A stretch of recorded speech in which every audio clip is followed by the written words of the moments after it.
Hey guys, I'm here again with Michael Arbuckle for part two of our podcast.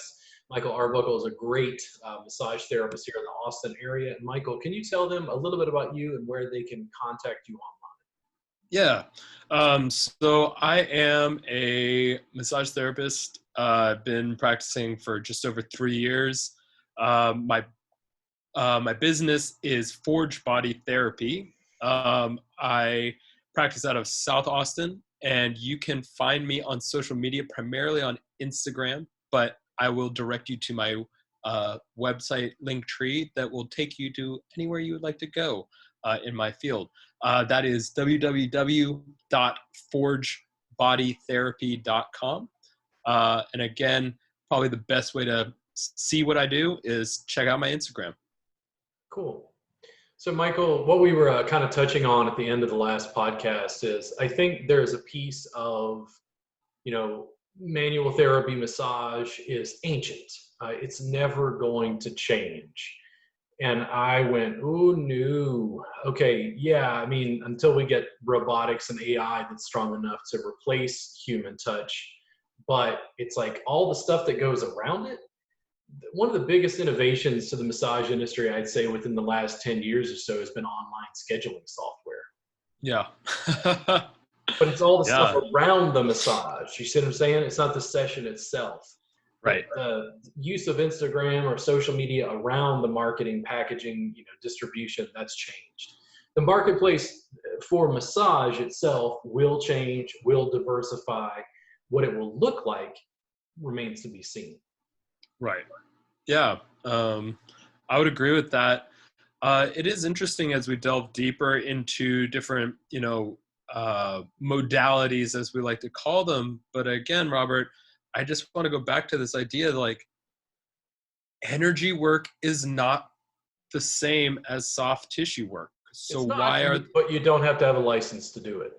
okay, but it's still so closely affiliated that we as practitioners are basically um, assumed to just be these all-encompassing healer figures, and I just don't think that that's a helpful lack of distinction there, because what I do is nothing like Reiki, is nothing like craniosacral, is nothing like Swedish, and it's just like, why are those modalities lumped together under the guise of massage? Because massage has no distinct definition other than the way people are just generally defining it. Yeah. So when I tell therapists this, and I'll always say this, the most famous massage therapist in America is Phoebe from Friends. Massage therapists aren't taking out their phone and educating people on what they do. So what we wind up in is a situation where most of what people know about massage they've learned from Pornhub. So they assume it's something to do with the sex trade or whatever else. And it's like the only people who are going to fight that stigma are massage therapists themselves. And Yes. here comes the rough part of the podcast. If I start talking about personal responsibility, ooh, Oh Lord.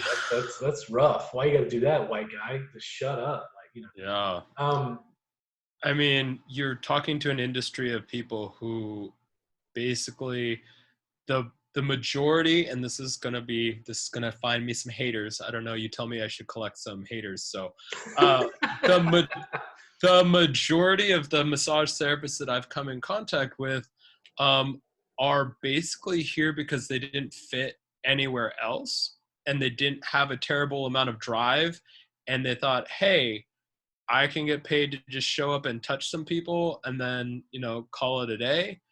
yeah. And that's a super, super derogatory, reductive way to say that. But at the same time, that's the type of person I think of when I think of massage envy. Somebody who just wants to punch the clock. They don't really care. They think they're doing something. They're there to make people feel nice, smell good, but they're not performing a treatment in regards to what I'm thinking of when I say, I want body work. My hip hurts and I would like you to work on it. I'm not going to get that if I ask for a massage. So I think it's up to us, as much as we have to defend our industry and tell people that we're not rubbing tugs. We also have to tell them what we are, which is hopefully skillful and thoughtful practitioners who are manipulating people's soft tissue to make them move more freely. And if that's not what you're doing, then what you're doing should not necessarily fall under the same category as massage, in my mind. Or that type of work needs to get its own label. And I think that's what we keep coming back to is, is the work that you do, is the work that I do, is that still massage? Because by all the definitions of the people who practice massage, it's not. You've talked about it. I've talked about it. Like other massage therapists, Okay. like, that's not massage. And here's the bottom line. If it's not massage, can I go out and train the public to do what I do right now for money? According to TDLR, apparently not. Well, I'm not so sure about that. All right. Now, that can get it inordinately complex because we'd have to bring up Stretch Lab and Stretch Zone and what was going on with them pre-pandemic. I'm not absolutely certain. And I know that in the end, I have to tell students, listen, I teach online. I put out information globally at this stage. I do not check licenses for people from Mauritius. Don't know what the law is in Mauritius, don't care. I don't want people to go out and break the law. I don't coach people to break the law. I don't encourage them to break the law. But at the same time that massage therapists feel like they have to have a license, it's like, no, you have to have a license to charge. I can teach Scott to work on his wife, Laura, and they can take my online materials and study the same materials massage therapists are using, where I'm going to explain the anatomy and how they're going to lean in and how Laura is going to work on Scott. Is there a reason for me not to do that? No. Is that still massage? And they're like, yeah, but massage therapists say yes, but it's not massage therapy. And I go, okay. All right. So then. But basically, the reason I have a problem with massage regulation is they're trying to pass laws about touch itself. That's the core issue. Who's doing that? Massage regulators. Oh, no. You haven't talked to me about that. That'll get me. I will go off if that's okay. But like, does cuddle therapy manipulate soft tissue? No, it toys with my emotions because I always want more. Do personal trainers manipulate soft tissue? Indirectly. Do stretch therapists at Stretch Lab and Stretch Zone manipulate soft tissue? They think they do, but pain science community would tell them that their stretches mean nothing. Do yoga teachers or yoga therapists who are doing hands-on assist manipulate soft tissue? Again, they think they are, and there's a whole field of people who tell them that they're not, that they're just hyperextending their joints and ligaments, and they're not actually doing anything protective. But they may actually be, in fact, manipulating soft tissue. And here's what it matters to me. Not one iota. Right. At the moment, you call me at a good time. I'm just not annoyed at it. I have a license. I do what I do. I follow the laws in Texas. I follow the laws when I go to other states. I understand the legal framework that I'm operating in. But in the end, I just put out information and let the industry do whatever it's going to do. Having conversations about having laws regulating how people touch each other or touch each other for money starts to get into weird areas that I just don't want the government completely involved in. Just in my opinion, like again, it's like speeding laws. I always have to preface this because people seem to get very confused by it. I may be against speeding laws, but I understand that if I speed, I'm going to get pulled over and get a ticket. Yeah. And I accept that. It doesn't mean I agree with speeding laws. It doesn't mean that I agree that people are more safe because we have speeding laws. No, it's a way of the state generating revenue. And I recognize that as sort of a tax on the people, but that's just me, Yeah. Yeah, it's interesting because yes. So I take what I do very seriously. That idea of do no harm. And so I'm always, that's always kind of running in the back of my head, but you're right. I mean, like there's times that I want to show people how to work on themselves so that I'm not wasting every session that we have, not wasting, spending too much time each session just kind of going over the basics. Like, I want to give them tools to just work on themselves so that when they come see me, we can actually get to the meat of it. And I'm not digging through, sifting through all these minutia that they could actually handle themselves. I discuss this a lot with my clients. I'm a big proponent of foam rolling. It's a hot ticket item right now amongst the pain science community, and all of these people saying foam rolling doesn't do anything. Foam Okay. rolling So isn't here's the thing. effective. If foam rolling does nothing, then manual therapy and touch altogether does nothing.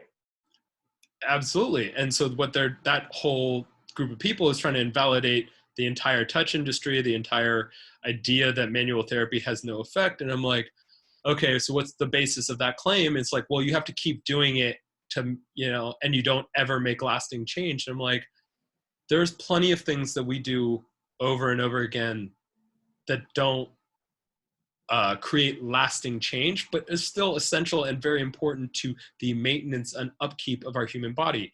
Hygiene, for example. So if you want to call foam rolling like body hygiene, great. Whatever you need to do to get yourself off and get over it.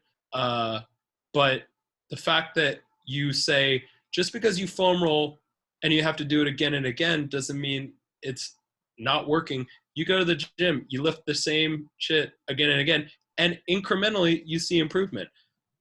Has anybody measured the same metric like of foam rolling with weightlifting over the same periods of time? PT, same thing. You got to do the same annoying ass basic movements to rehab the tissue.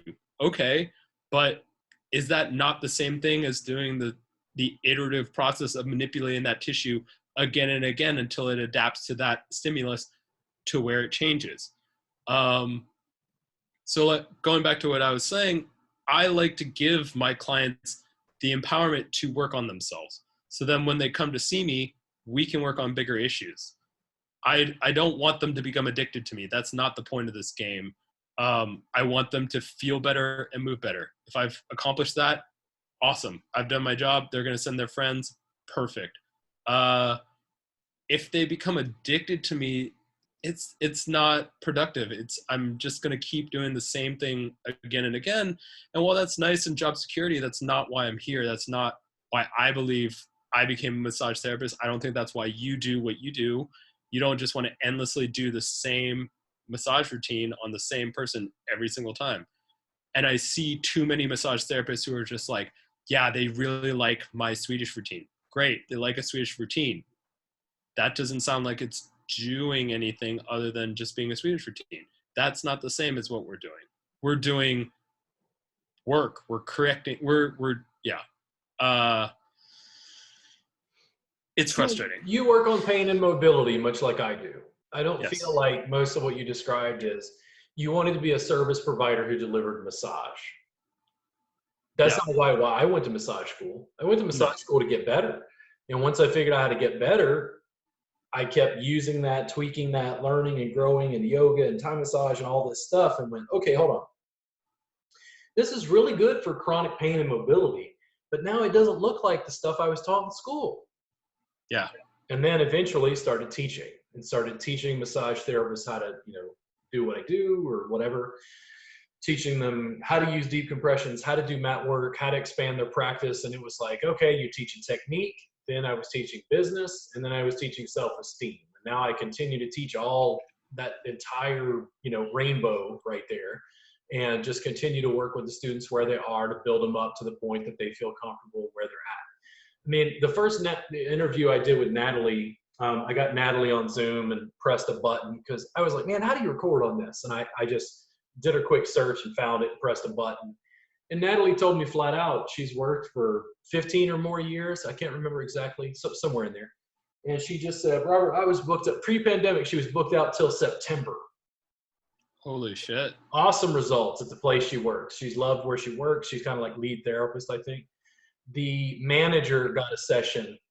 She worked on the manager for about 15 minutes, she said. And the manager said, your work is awesome, but this isn't massage. And I went, oh, man, here we go. Wow. Here we go again. And it's like, the problem is the manager can't replicate and mass produce what she is doing. Yeah.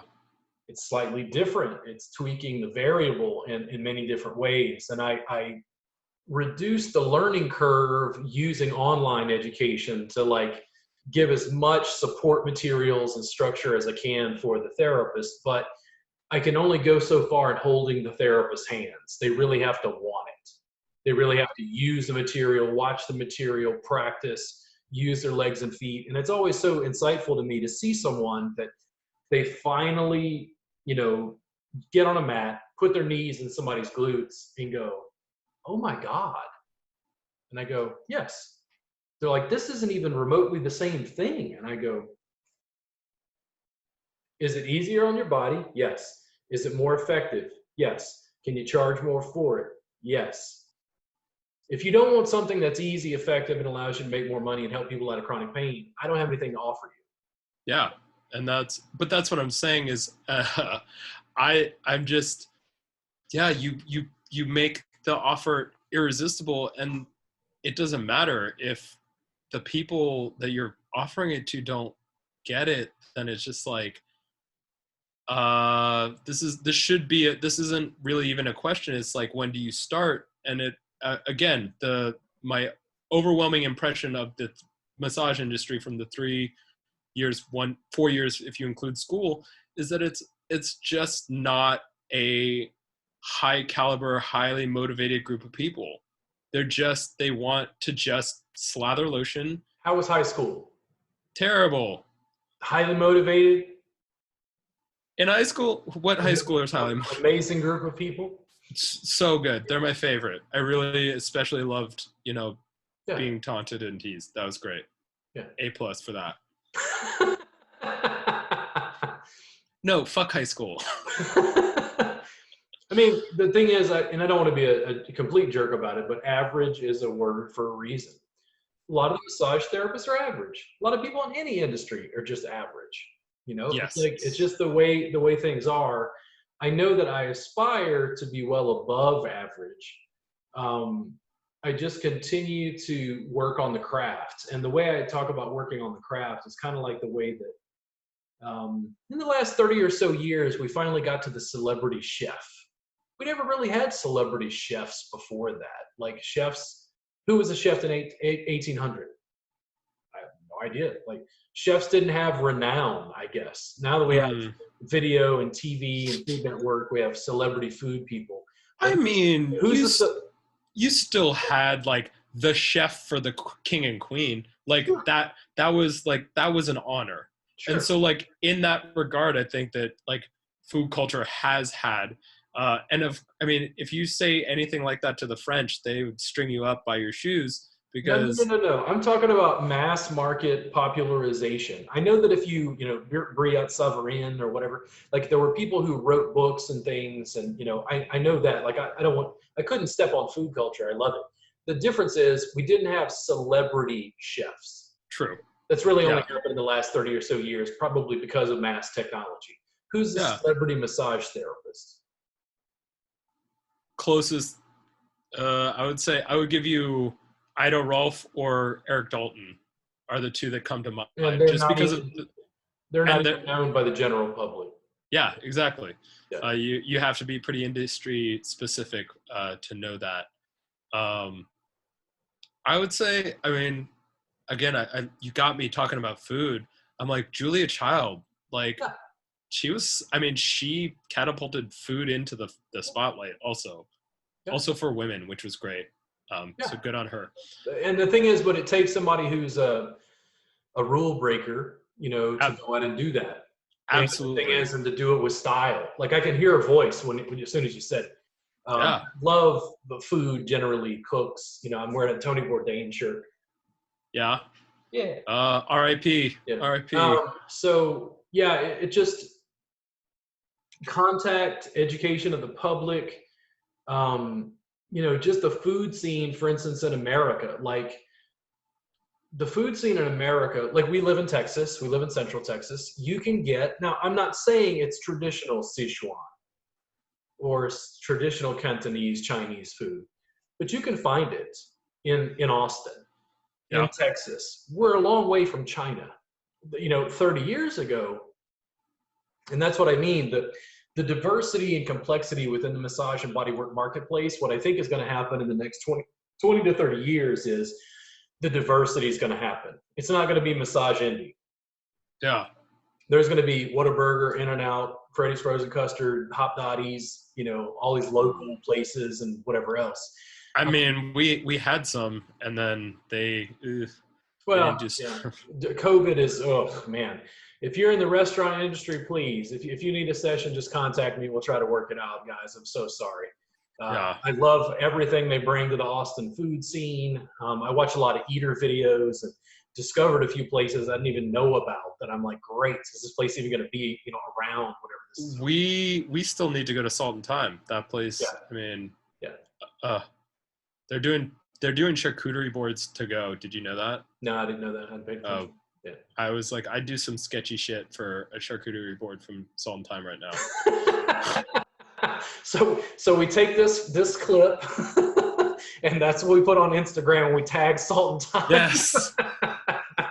That's hilarious. Oh man.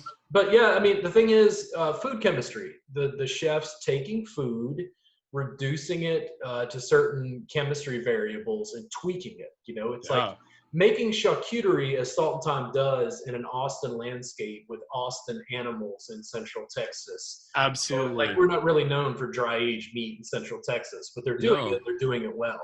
And that's the thing. It's like that sort of nuance. It's like not just what I do. I look for that sort of nuance in the massage and bodywork marketplace. And it's like, I can see it starting to bubble. I can see it starting, even Stretch Lab and Stretch Zone, seeing some diversity and going, ooh, because now the massage industry is going, oh, well, I want a stretch routine. And I'm like, you didn't ask for a stretch routine until these guys created the corporate version of it. Right. It's interesting. And I actually think I know what you're talking about, and you're right. And maybe that's what I kept harping on this idea of having separation. But yeah, maybe the word that I'm looking for is nuance. Like, I can think of several facilities around Austin that offer unique services or try to. You have Ashiatsu as one modality that's kind of sprung up just because of the deep pressure. There's one establishment that will remain nameless where they pride themselves on marking their clients. These marks have a distinct similarity to actual bruising. I do cupping. Cupping is not bruising. These practitioners seem to think that leaving marks is a mark of success. I don't necessarily think that's the right direction of nuance that we want to go, but I get what you're saying. You're right. Slowly but surely, we're starting to get and see a more finessed version of massage. People that I think are killing it. I hope you don't mind if I throw some people out there. Mantis, I think, does a great job. I've heard nothing but good things about their services. Very technical, more specific. They talk about muscles like platysma. Most people don't know what that muscle is. I call it the swamp monster muscle. It's this very thin sheet across your neck and goes down into your collar. That's on their job description. They're looking for therapists who know and are comfortable talking about that. That's awesome. I love that. I don't think that they hire men because they've never responded to any of my requests. That's okay. No hard feelings. Myo Massage, I worked for them. Great place. But again, it still tries to fit itself into that spa environment. And I just don't think that still serves them in what they're trying to achieve. And so when I met you and when I saw the work that you're doing and the direction you were going, I was like, yes, all aboard, big change. Like I struggled through massage school because I was like, they're spoon feeding me Swedish massage and they're making this one routine span what feels like months at a time. And I was like, you could have taught this to us in a week and then just moved on, because I don't find this a productive use of my time.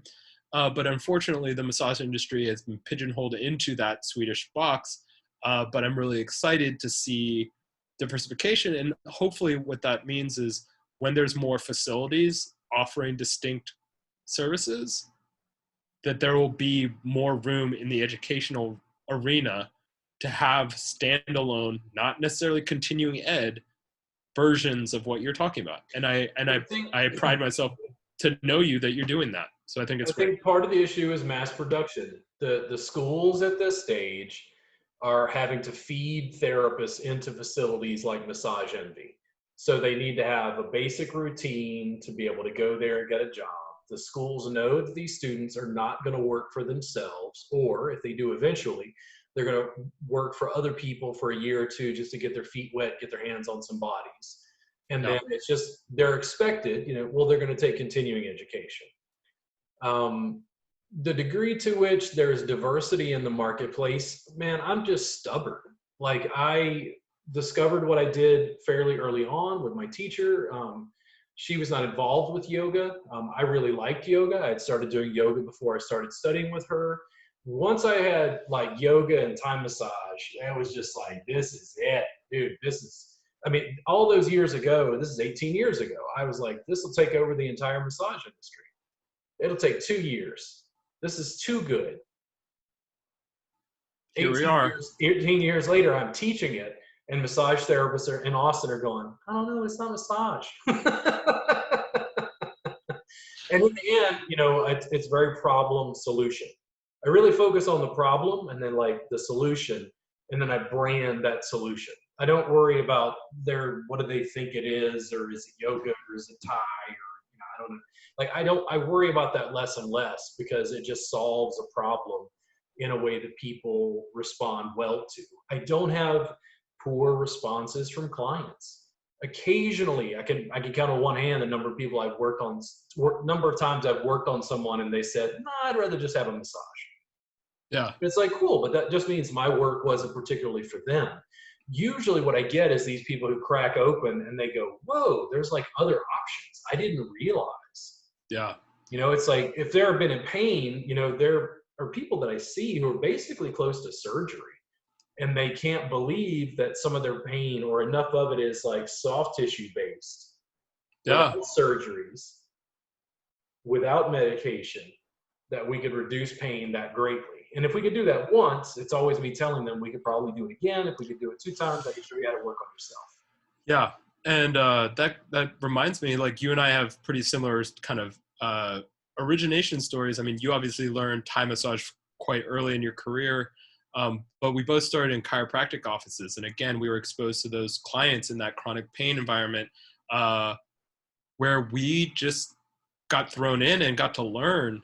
But it's just astounding what you can achieve with a little bit of thoughtfulness, communication, and just going for it, because you know that it's going to help. Because I was doing 30-minute sessions to warm up the client's body for their adjustments. I was there as a glorified babysitter. But at the end of 2 years, I was getting clients who were like, do I have to get the adjustment? Can I just come see you? Because I feel much better, and it's kind of a toss-up if I feel better. And that's dangerous to say. And chiropractors don't want to hear that. And I understand. But one of my greatest passions for this field and this industry arose when I realized how many of these people were coming to see us. They were in pain. This was like the end of the road. They were like, this is their last ditch effort, chiropractic, because, who knows? But this was their last stop before getting surgery. And it just killed me. I was like, what do you mean you need to have surgery? Who told you that? Like, you're not that far gone. And that was just from my limited experience. I mean, obviously this is after working with them, on multiple occasions and seeing them progress. It's like, you need to reevaluate that surgery, because if you look at the, I think is it the CDC? The recommendation for like a knee surgery is like a year of active physical therapy and soft tissue before attempting a surgery. And then the success of that surgery is not guaranteed. So why is it that we see so many people just getting knee replacements, hip replacements, all these things willy-nilly when nobody is giving them any other options? And so that's kind of because the options that we do have are fairly rudimentary. They're not extremely well studied, and they're very difficult to replicate and mass produce. Yeah. And good doctors, good pain management doctors, good chiropractors, they know the limits, and they don't build false expectations in clients. Yeah. Good pain management doctors who do surgery, intervertebral discs and things like that, you know, they got a herniation, bulges. They tell them, listen, we're going to try to get you to go to physical therapy, see a massage therapist, see if we can reduce some of this pain and keep you off the knife. And the reason why is they know in 2 to 3 years, the surgeries are going to be less invasive and more effective. Yeah. It's the last case resort. Last case resort. But that's just not what I'm seeing, like, especially from the clientele side. And that's why I want, when I see you struggling to spread the good word to massage therapists, to me, my focus would be the clients. Educate the clients, generate the demand. Be like, hey, guess what? There's other options out there other than getting, you know, this silly 15-minute snap and crack that's maybe working for you, maybe not. And I don't want to reduce all chiropractors to that, but I just see so many people twice a week going to their chiro and be like, it helps. Does it fix it? No. So, but it's not a solution. And then they're like, well, your service is the same price for a longer time, but will it fix me? The community say no, but my results, your results say otherwise. So again, I question, why not create the demand? Be like, there are other options. So then this thing, I make video, this podcast, mostly massage therapists will see it. Maybe some of my fans, followers, clients will see it. Am I not educating the public? I mean, I think your intention is to reach out to massage therapists. I think inherently, but you're right. The power of the internet, let it proliferate, let it do its thing. But again, I don't think you're going to see this monumental shift in the mindset of massage therapists until they get this horde of clients barking at them like, why aren't you giving me this better body work? Why are you not? I mean, I think people, if they looked at what I'm doing, they would say I was marketing mainly to massage therapists, and I keep putting out information to earth. Like, it includes potential clients, but my practice isn't involved at this stage in just getting clients. It's involved in education, online education, massage therapists, like all over the map, and continues to diversify. If anything, we're trying to build up to more video production and more noise and more whatever. Just builds everything I'm doing, including getting you to produce video of your own. Yeah. The challenge is when it comes to people finding you, I can write articles and blog posts about pain relief and pain management in the Round Rock area. If you went and polled people in Round Rock right now and asked about Robert Gardner, nobody would know who I was.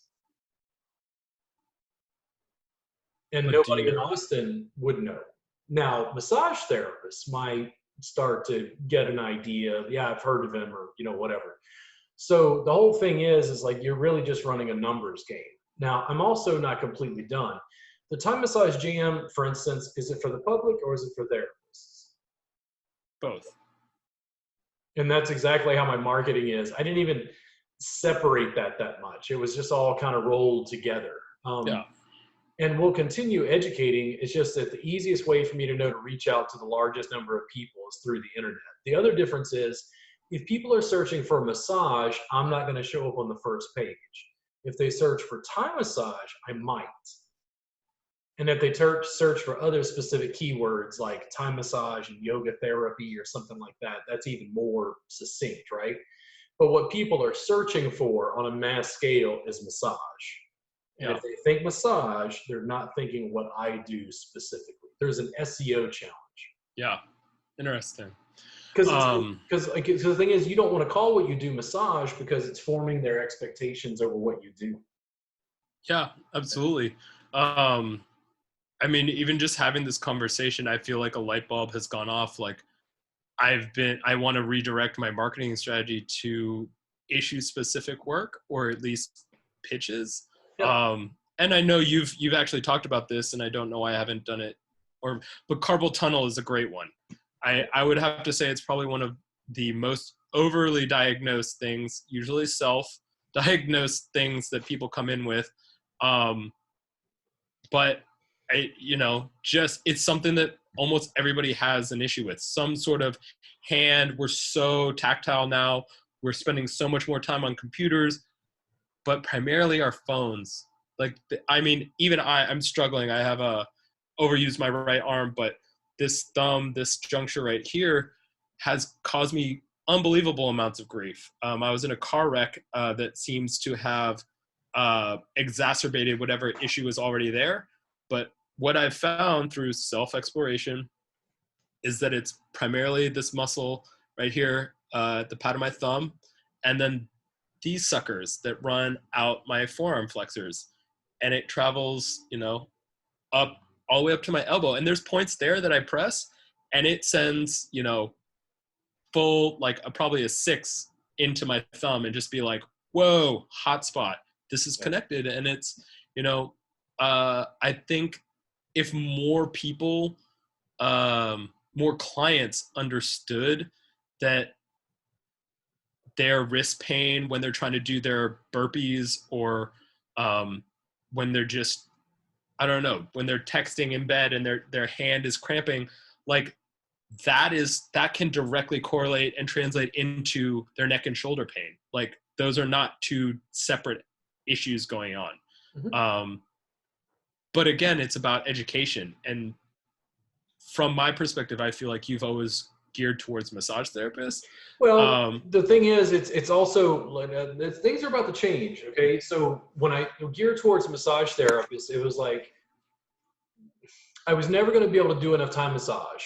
I called it that at the time, to be able to get the mass saturation in the Austin marketplace. I had to start providing to the providers and build a market, which is totally different. It's totally, totally different. Now I'm at the stage where we are about to start multi-camera video live streams. When I'm able to do that, it means I can go live and teach the public. It means I can go live and teach therapists. It means I can go live and teach the yoga community. It means I can go live and teach Brazilian Jiu-Jitsu. It means I can go live with the Time Massage Jam again and again and again. The video production is ramping up. The problem is, where is the low-hanging fruit? Because you don't want to fight. Like, I'm not trying to convert people. You got to find the people who already think like you do. Ooh. And here's the thing. It's like I'm hitting the massage community pretty hard. But what happens when I flip, and let's say into the yoga community, and then the yoga community kind of explodes on what I'm doing? Well, then I don't fight, because I'll stop teaching the yoga massage community and start focusing on the yoga community. Or maybe I find that just doing self-care classes to the public is what the public really wants, and then that explodes. I don't really care. It's just trying to pick the low-hanging fruit. Like, the ongoing battle has been, from a regulatory standpoint, is who does my work belong to? Right. Yeah. And that's frustrating. And again, we can talk ourselves into circles about regulation, and, because on the one hand, I totally get, coming from like an artistic and higher education background, I'm like, yeah, credentials mean money, legitimacy. People have given you their stamp and it makes you legitimate. At the same time, it's all this fucking bureaucratic bullshit that you have to sift through in order to just do your simple job of helping people. And that's where I get, I'll just kind of like, screw it. I'm just going to tuck my nose down, keep going, and just help these people in front of me, and not worry about who's telling me what to call what I'm doing. Like, I just don't, I have no interest in that kind of minutia, but I know that for there to be any significant change, it'll take enough people, therapists with a vision that makes it look like we can create something that's different, a regulation that works for us. But The who reason knows when that'll the come. reason I work on branding, and we still haven't rebranded away from Reboot. The reason I work on branding is at some point I understood that that was how people thought, and it wasn't going to do good to try to have this open source conversation. Like people wanted Nike, they wanted Whataburger, they Yeah. wanted In-N-Out, they wanted the brand name. They desperately want the symbol that represents, you know, what they're doing. So it made sense to brand what I was doing, build a better brand, continue to tweak it, and just let it evolve. Yeah. To not do that is actually making things far, far more difficult, far more challenging. It's not a good idea to sit down and go, I don't do that, I don't do that, I don't do that. It's like, no, you need to tell them what you do, and you need to have a logo and a brand and a stamp, and you need to walk around and stamp everyone. Yeah, it's funny. That's basically how my business started. Was I told people, I was like, people are like, oh, what do you do? I'm like, I'm a massage therapist, and I hate saying that because the second they say that, oh, I just really need a massage, and what they're envisioning is me, you know, having them disrobe and rub lotion on them. I'm like, no, this is not that massage, and this is not the Mother's Day package that you should get for mama. Like, it's not that. I done that? Absolutely. Was it my proudest moment? No, because that's not the kind of work that I want to deliver. That's not my vision. That's not my creative art. And so I spent a lot of time explaining to people what I don't do. And it took all of that figuring out what I don't do to put into words what I do.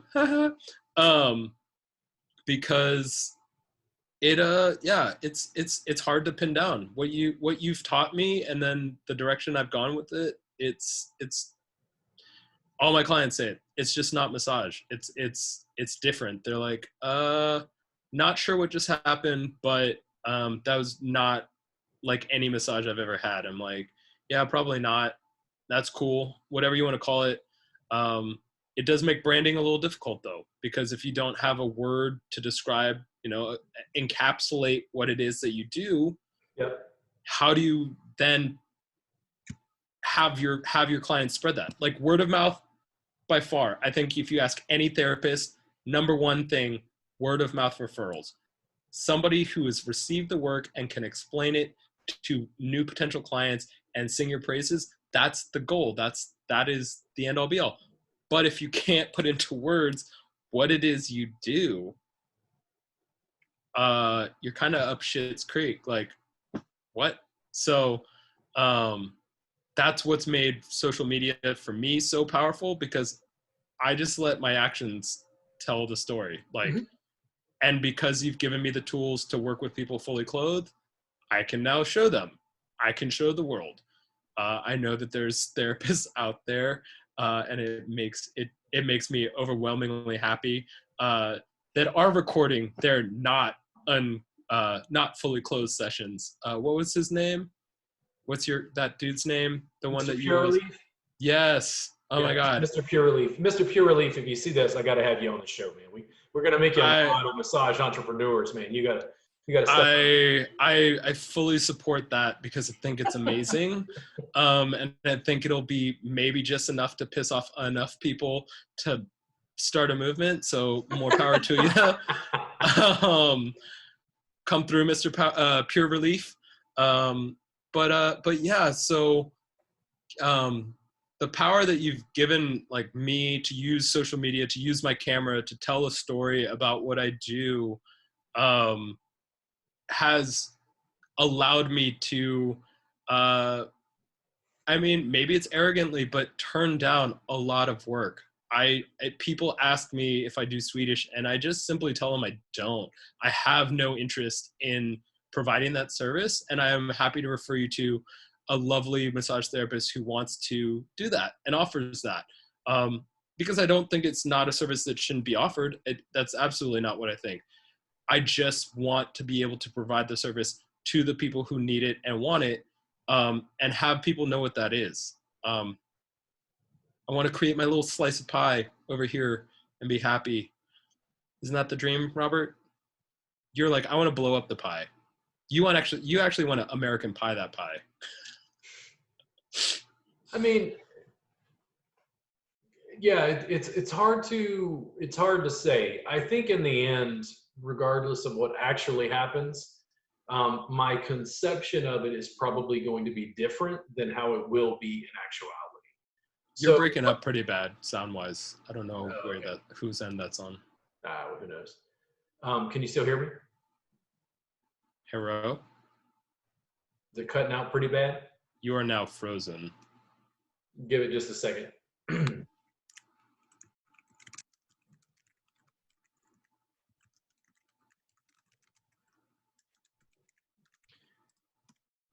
I still frozen there?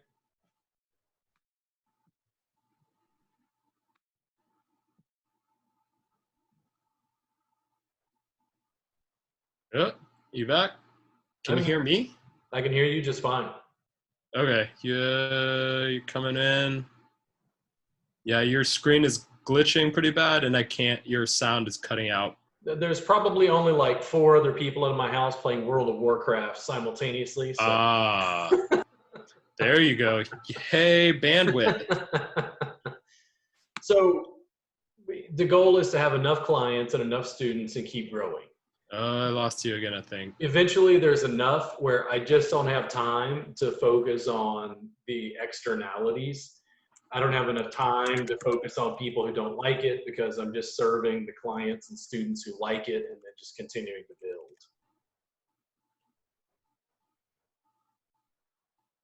I can't understand you, brother. It's not coming through? Hello, hello. I can hear you just fine. It's clear on my end. Is it me? Not at all. I think I'm pretty good. So I'm not cutting out at all for you, though? Nope. Not at all. In silence and quiet. All right. So let's go ahead and do this. Michael, go ahead and go ahead and what? You cut out again. Oh. Yeah, I'm just letting everybody know we were going to go ahead and close up because we were having some tech difficulties. We had a pretty long conversation. You're cutting out so bad I have no idea what you're saying.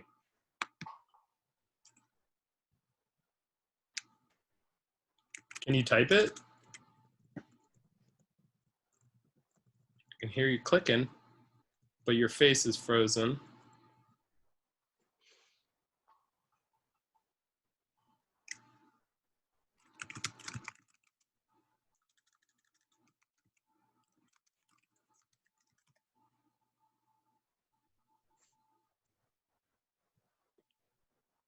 Oh, okay. Give them my links.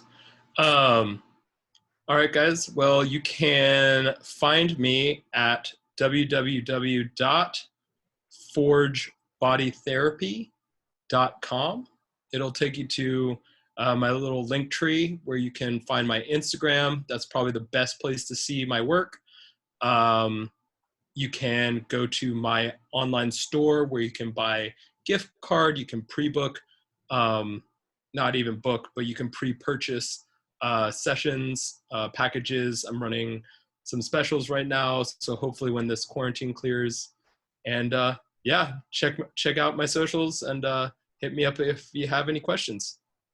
Cool. Am I coming through loud and clear now, Michael? No, it sounds like it's not at all. So listen, guys, thank you so much for tuning in for the Robert Gardner Wellness Podcast. It was a pleasure talking with Michael Arbuckle. I'll see you guys again soon. If you ever have any questions for me, feel free to chat me up. If you're looking for workbooks, DVDs, you want to pick up something, including our subscription service, the subscription service is completely free for your first month. You can find that on my website. But thank you guys for coming out, and I'll see you again soon. Really appreciate your attention.